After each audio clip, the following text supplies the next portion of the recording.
Hello everyone, welcome to mind review. I am Sakshi Kaushik. तो आज की वीडियो में हम बात करेंगे सोशल साइकोलॉजी की एक थ्योरी की, that is Daryl Bem's self perception theory. So ये वीडियो बहुत ही ज़्यादा इम्पॉर्टेंट होने वाला है and this video is in continuation with the previous video that I uploaded, जो कि थी फेस्टिंगर एंड कार्ल स्मिथ के एक्सपेरिमेंट के बेस्ड पर। तो अगर आप लोगों ने वो वीडियो अभी तक नहीं देखी है then do watch that video. उसकी लिंक मैं नीचे डिस्क्रिप्शन बॉक्स में दे दूंगी। So before starting with this video make sure कि आप इस चैनल को सब्सक्राइब कर चुके हैं एंड बेल बटन दबा चुके हैं सो दैट जैसे ही मैं नई वीडियो अपलोड करूं आपके पास नोटिफिकेशन आ जाए। So let us get started with Daryl Bem's self perception theory. Now हमारा जो फेस्टिंगर एंड कार्ल स्मिथ का एक्सपेरिमेंट था, जिस पे मैं ऑलरेडी एक वीडियो अपलोड कर चुकी हूँ, लिंक डिस्क्रिप्शन बॉक्स में है। इस एक्सपेरिमेंट को एक्सप्लेन करने के लिए दो थ्योरी बनी। एक थ्योरी थी कॉग्निटिव डिसोनेंस थ्योरी और दूसरी थ्योरी जो इसी एक्सपेरिमेंट को एक्सप्लेन करने के लिए बनाई गई थी वो थी Daryl Bem's self perception theory. So cognitive dissonance theory is something जो हम लोग पहले ही पढ़ चुके हैं, उसकी वीडियो भी चैनल पे अपलोडेड है, वो भी आप लोग देख सकते हैं। बट आज हम फेस्टिंगर एंड कार्ल स्मिथ के एक्सपेरिमेंट को जस्टिफाई करने के लिए एक नई थ्योरी पढ़ेंगे जिसका नाम है Daryl Bem's self perception theory. तो बेम का बेसिक आइडिया क्या था? It was that when your attitude about something is weak और ambiguous you observe your own behaviour and attribute to yourself. इसका मतलब ये होता है कि अगर किसी भी चीज़ से रिलेटेड हमारा जो एटीट्यूड है वो थोड़ा वीक है, यानी कि हम अनश्योर हैं। एम्बिगुअस क्या होते? कुछ अनसर्टेनिटी है, राइट? तो अगर हमारा एटीट्यूड वीक है किसी चीज़ को लेके या किसी चीज़ में अनसर्टेनिटी है तो हम एट्रीब्यूशन कैसे करते हैं? उस केस में according to Daryl Bem what we do is we observe our own behaviour. हम अपने खुद के बिहेवियर को ऑब्जर्व करते हैं और फिर एट्रीब्यूशन करते हैं। अब इस चीज़ को समझने के लिए एक छोटा सा एग्जाम्पल समझते हैं, राइट? तो ये जो है ये एक आइसक्रीम की स्टॉल है और ये एक गर्ल है, ठीक है।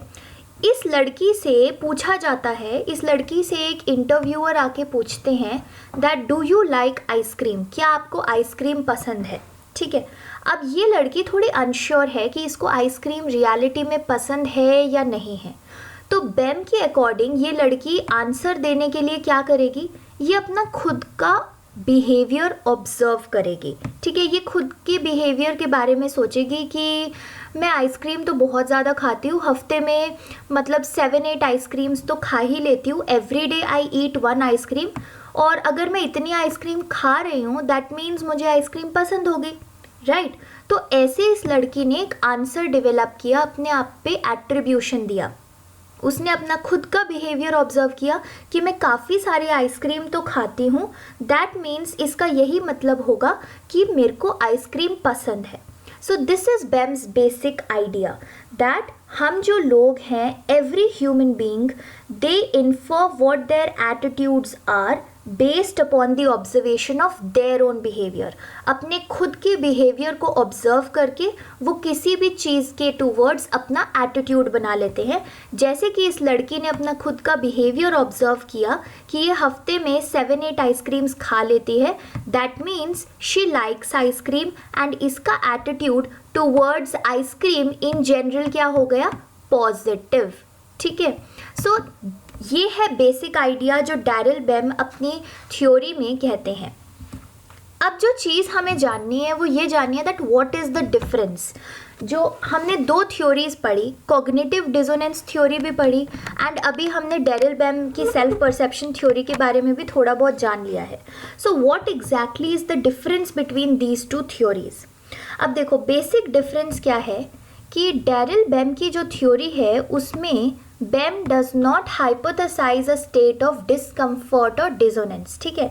अब कॉग्निटिव डिसोनेंस थ्योरी के नाम में ही डिसोनेंस है एंड कॉग्निटिव डिसोनेंस थ्योरी की आई एम श्योर कि आप लोगों ने वो वीडियो भी अब तक देख ली होगी जो मैंने अपलोड करी है, राइट? उसमें मैंने काफ़ी अच्छे से एक्सप्लेन किया है दैट कॉग्निटिव डिसोनेंस क्या होता है, उसमें क्या क्या एक्सपेरिमेंट्स हैं।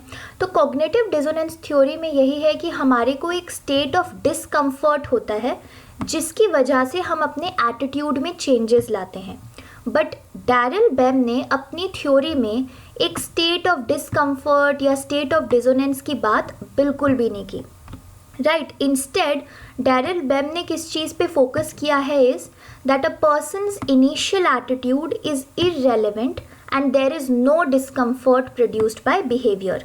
हमारे बिहेवियर से कोई डिस्कम्फर्ट प्रोड्यूस नहीं होता, कोई डिसोनेंस प्रोड्यूस नहीं होता। इंस्टेड अगर हम किसी चीज़ को लेके अनश्योर हैं, किसी चीज़ के टूवर्ड्स हमारा एटीट्यूड थोड़ा एम्बिगुअस है, अनसर्टेन है, तो व्हाट वी डू इन दो सिचुएशंस इज हम अपने खुद के बिहेवियर को ऑब्जर्व करते हैं और उसके ऑब्जर्वेशन के बेसिस पे हम अपना एक एटीट्यूड फॉर्म कर लेते हैं टूवर्ड्स एनीथिंग, एनी पर्सन और एनी इवेंट। तो ये है एक basic difference between cognitive dissonance theory and Daryl Bem's self perception theory. अब एक काफ़ी इंपॉर्टेंट चीज़ की बात करते हैं, that is implication of Daryl Bem's theory. ठीक है, डैरिल बैम की जो थ्योरी है सेल्फ परसेप्शन की, उससे हम क्या कंक्लूजन, क्या नतीजा निकाल सकते हैं। तो इस थ्योरी के according if you reward people for something that they already like doing, they may stop liking it. What this means is कि अगर किसी इंसान को कोई चीज़ करनी बहुत ज़्यादा पसंद है, ठीक है, तो वो हमारे ह्यूमन नॉलेज के हिसाब से तो if we like doing something we will always do that thing, चाहे कोई हमें वो चीज़ करने के लिए बोले या ना बोले, राइट। बट ऐसे सिनारियो में अगर आप उस इंसान को उस पर्टिकुलर चीज़ के लिए कोई रिवॉर्ड देना शुरू कर दो, कोई अच्छी चीज़ देना शुरू कर दो, then that person will stop liking what they always liked. इस चीज़ को एक एग्जाम्पल के साथ समझते हैं। ठीक है, इधर आप दो पिक्चर्स देख सकते हो, एक हेडफोन है और एक है गिटार, राइट। तो सपोजिंगली ये गर्ल है जिसको म्यूज़िक कंपोज करना बहुत ज़्यादा पसंद है, right. So she loves playing guitar, she loves to listen to music and compose music. तो ये एक ऐसा काम है जो इस गर्ल को करना ऑलरेडी काफ़ी ज़्यादा पसंद है।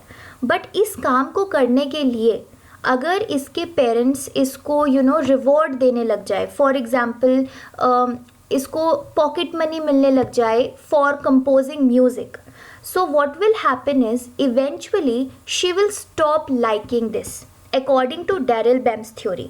और ऐसा क्यों होता है?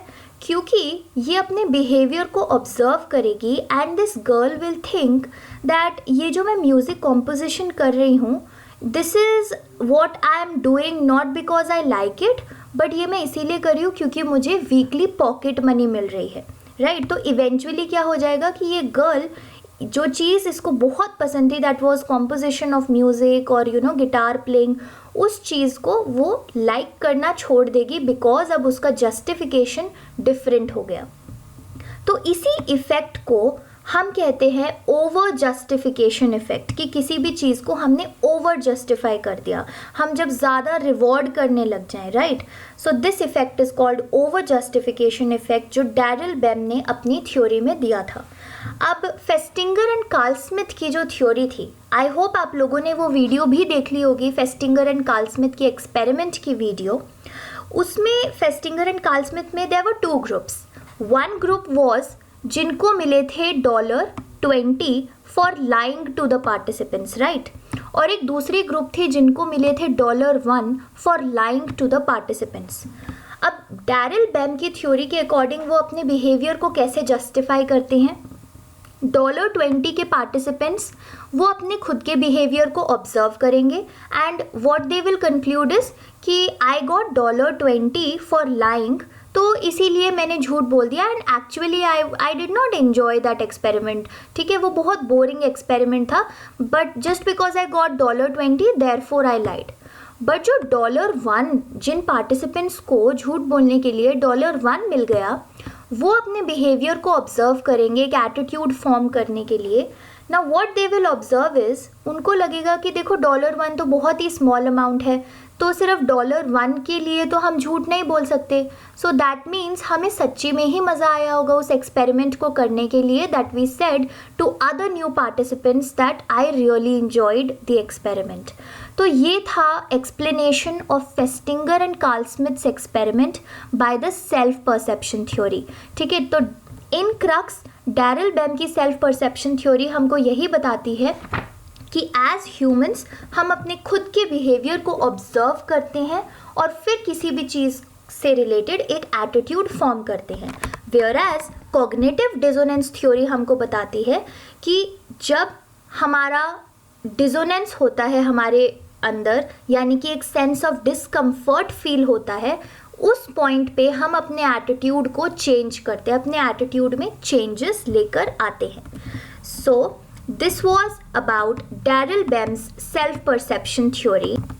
Thank you everyone for watching this video so patiently. अगर आप लोगों को और वीडियोस चाहिए that is related to psychology, then do subscribe to this channel. आप इस वीडियो को शेयर कर सकते हैं। अगर आपको लगा कि आपको कुछ बेनिफिट हुआ है, then do give a thumbs up and नीचे अपने कमेंट्स ज़रूर लीव करिएगा। So thank you for watching, have a good day and don't forget to subscribe.